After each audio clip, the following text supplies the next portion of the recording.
দুর্গাপুজো কাটিয়ে না আসতে আসতেই কালী পুজো চলে এলো। আর ওই দিন আমাদের দোকানে ছিল হচ্ছে পুজো। আর বছরে একটা দিন পুজো হয়ে থাকে, যেটা আমি শুনলাম, যেহেতু আমি নতুন, এতটা আমার এক্সপিরিয়েন্স নেই। এখানে হচ্ছে স্যার নিজের হাতে পুজো করছেন। স্যার হচ্ছে একজন ব্রাহ্মণ মানুষ, যিনি নিজের হাতেই বাড়িতেও পুজো করেন আর এখানে এসে মর্নিং ডেলিও পুজো করেন। তো এখানে সন্ধ্যা আরতি হচ্ছিল। আর সন্ধ্যা আরতি ঠাকুরকে দেখানোর পরে হচ্ছে আমাদের পুরো দোকান এখন ঘোরানো হবে, ভেতরে স্যারের রুম থেকে শুরু করে বাইরে, আর পুরো দোকানটাই এভাবে ঘোরানো হবে। আর আজকে যেহেতু আমাদের পুজো, তো মাঝে মাঝেও অনেক কাস্টমার এসেছিল আর আমরা ওগুলো অ্যাটেন্ড করেছিলাম দু একটা। আর বাকিজনকে বেশিরভাগই ফেরানো হয়েছে। এদিকে স্যার সব জায়গায় দেখাচ্ছিল আরতির কী বলে প্রদীপ।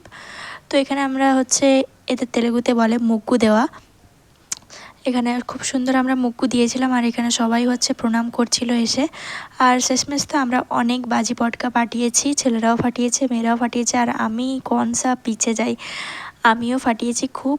আর এখানে হচ্ছে বাইরের রঙ্গোলিটা হচ্ছে খুব সুন্দর করে দেওয়া হয়েছিল। আর ভেতরে যেটা দেখলেন ওটা হচ্ছে পুরোটাই ফুলের ছিল।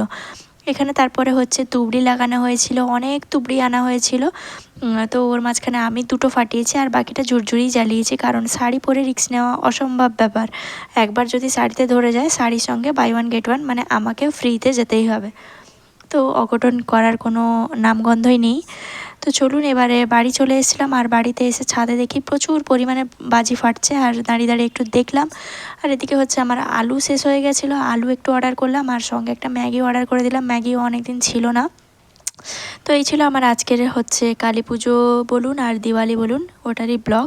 কেমন লাগলো অবশ্যই জানাবেন। আর আপনারা যদি আমার ব্লগটা ভালো লেগে থাকে আপনাদের, অবশ্যই একটা কমেন্ট করে যাবেন মিষ্টি করে। আর আমার আজকের ব্লগটা কেমন লাগলো অবশ্যই জানাবেন।